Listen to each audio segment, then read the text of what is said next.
Title: My uncle sent me a video of my family, calling me a worthless burden, even though I'd been paying their mortgage for years. She owes us, they said. I didn't say anything and acted normally until the next payment came due. The video that ended it. It was a Tuesday. Ordinary. I was sitting at my kitchen table sorting through mail, most of it bills that weren't even mine, a utilities invoice from my parents' house, a mortgage statement. I'd been quietly covering the payments for 4 years. No one ever thanked me, but I did it because they were family, because I thought maybe, just maybe, if I helped enough, I'd finally belong. Then my phone buzzed. Uncle Mike. He rarely messaged, just forwarded bad memes or sent short birthday wishes out of obligation. But this time, it was a video, a short one, less than a minute. Caption: You should probably see this before the next check goes out. I hit play. The camera was shaky, clearly filmed on a phone, aimed toward my parents' backyard. I recognized the setting immediately. Mom's rusted patio chairs, the wind chimes that always tangled in the breeze. My parents were sitting with my aunt, 2 cousins, and my sister, wine glasses in hand, laughing about something. Then my name came up, clear as day. She's just a burden, Mom said, swirling her drink. I mean, what does she really do? She pays your damn mortgage, Uncle Mike's voice added from off-screen. They laughed. Oh, please, my sister sneered. She owes us. After everything we've done for her. Exactly, Dad said. She can't say no now. That girl wouldn't survive without us. We raised her. Time to get our return, my cousin muttered. My throat clenched. They talked like I was a debt to collect. Like I was less than a person. Like everything I had given, every check, every silent sacrifice, wasn't generosity. It was obligation. I didn't cry. I didn't scream. I just sat there, listening to the wind chimes in the video and the silence in my apartment. Then I hit pause, deleted the mortgage payment reminder from my calendar, and whispered to myself, next month, they'll understand what I really do. The grace period. The next morning, I called the bank. I need to cancel the auto pay on mortgage account number 9874. You've been paying for that property for years, ma'am. Are you sure? Positive. Will you be replacing it with another account? Number. Let it lapse. No emotion in my voice. Because the emotion, that had already hardened into something colder, quieter. I didn't ghost them. I didn't send a dramatic message. Instead, I texted Mom. Morning. Sent you that chili recipe you wanted. Let me know how it turns out. She replied instantly. Thanks, sweetheart, making it Sunday. Fake warmth. Like she hadn't just laughed while calling me a worthless burden. For the next 3 weeks, I played my role. Liked my sister's vacation photos on Instagram. Replied to the family group chat with LOL and aw. Sent Dad a link to a fishing rod sale because I knew he'd buy it and expect me to reimburse him. And I didn't stop any of it. Because if there's one thing entitled People Never Expect, it's for the person they depend on to stop depending on them. The first mortgage notice came on the 10th. Late payment warning. I received a screenshot from Mom that afternoon. Hey, honey. Looks like the payment didn't go through. Can you check it when you get a second? Thanks. I didn't reply. On the 15th, she texted again. Still no payment. Bank said we're at risk for a penalty.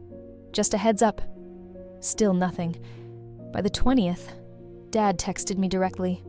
Hey, need that mortgage covered like now. I've got things riding on that credit. Don't make this difficult. I didn't open it. Instead, I sat at a cafe that afternoon with Uncle Mike. He brought his laptop and a folder full of documents I hadn't seen in years. They used your name to qualify for that mortgage, didn't they?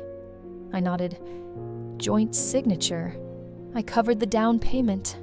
They told me it was just temporary. Mike slid over a sheet of paper. Sign here. This formally transfers your financial liability off the house. We'll let the bank take it from here. They'll lose the house." "Good," he said. That night, I received a voice message from my sister. Panicked. "Mom's freaking out. The bank's calling. Did something happen? Just let us know what's going on, okay?" And finally, "Please." But I still said nothing. Because next month, there wouldn't be a payment either. And this time, I wanted them to feel every unpaid cent. Playback. It didn't take long for them to show up. Saturday afternoon, I was folding laundry when I heard the knock. I opened the door to find Mom, Dad, and my sister, standing shoulder to shoulder on my porch, like a jury with a sentence already in mind. Mom started in first. "Sweetheart, what's going on? We've been calling all week. The mortgage company said we missed the payment again." Dad's voice was tighter. "It's affecting our credit. I've got things riding on this." "We're family," my sister added. "Why are you punishing us?" That word, punishing. As if I owed them something. As if silence was a sin. I didn't invite them in. Just crossed my arms and met each of their eyes. "You want to talk? Okay. But you're going to listen first." I pulled out my phone, opened the video Uncle Mike had sent me, and tapped play. The laughter filled the porch like poison gas. She's just a burden.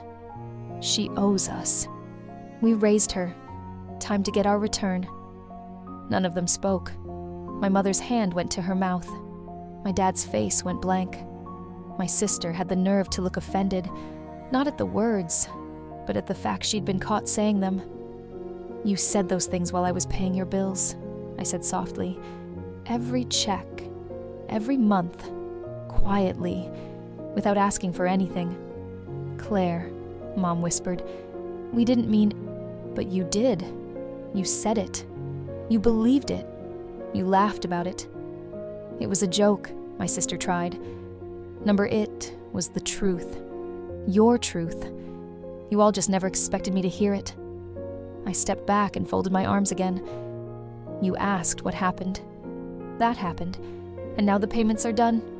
I've pulled my name from the mortgage. It's yours now. Entirely."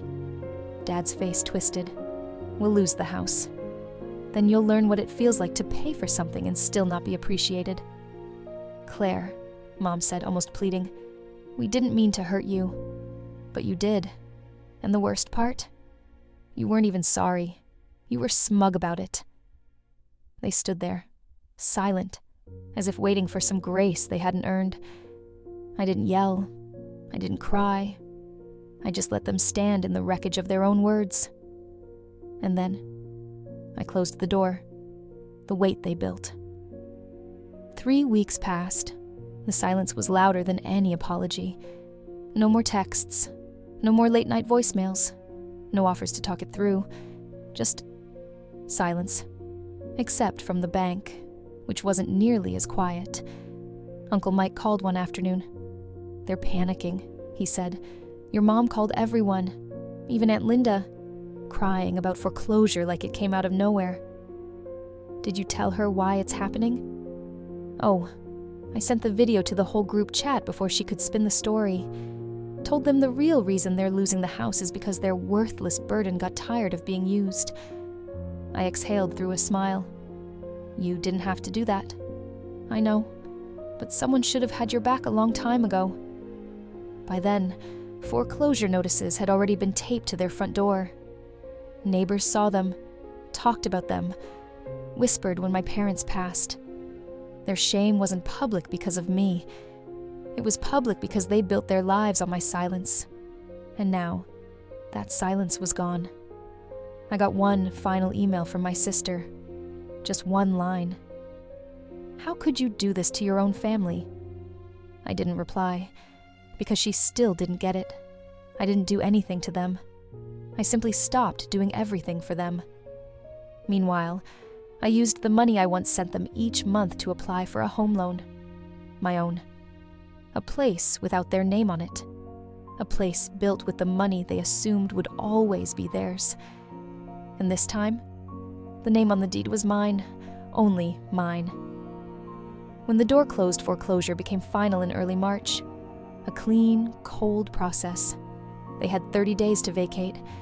I didn't need to follow the details. I didn't want to. But Uncle Mike sent me a photo anyway. A yellow envelope taped to their door. Bold red lettering that said final notice. He texted below it, "Poetic, huh?" I didn't reply, because I wasn't happy. I wasn't angry either. I was just done. That night, Mom called one last time. I didn't pick up, but she left a voicemail, her voice hoarse, like she'd been crying. "I know we messed up. I know you're angry. But Claire, this is our home. You can't just abandon us like this. Not now." But I already had. And the truth was, the moment they called me a burden, they abandoned me first. My sister messaged me too. "You're really going to let our parents lose everything." But I hadn't taken anything. I'd simply stopped carrying everything. A week before the eviction deadline, I drove by the house one last time. It looked smaller than I remembered. The shutters were cracked. The paint was peeling. The yard looked like no one cared anymore. And maybe no one did. I parked across the street and watched as my father walked out with a duffel bag and 2 trash bags full of clothes. My mom followed behind, head down. No yelling, no dramatics. Just 2 people finally facing the weight they had once built entirely on me. I didn't get out of the car. I just watched for a few minutes. And then drove away. Without guilt, without anger, just clarity. Everything I wasn't owed. The new house was quiet. Not the awkward tiptoe around the anger quiet I grew up with. Real quiet. Safe quiet. Mine. Every piece of furniture I picked for myself. Every bill in my name. Paid. Peacefully. No late-night guilt texts. No emergency calls. No emotional ransom. Just mornings with sunlight through clean windows. And peace. The money I used to send them every month. I redirected it into savings, therapy, travel. I took a solo trip to Nova Scotia, hiked without service, sat by the sea, and let the waves say the things my family never could. "You don't owe anyone for surviving." Uncle Mike stopped me in the grocery store one afternoon a few months later. "Your sister's working 2 jobs now. Heard your mom moved in with a cousin." I nodded. "And you?" "I'm good," I said, and I meant it. Ever think about talking to them again? No. Not out of hate. Not anymore. But because they weren't part of the life I was building. They weren't owed a place in it. Every so often I'd get a message. A half-hearted check-in. A veiled request for help. I never responded. Because when someone calls you a burden after you've been their lifeline, you don't owe them closure. You owe yourself peace. Sometimes peace isn't walking away with a bang. It's not showing up at all.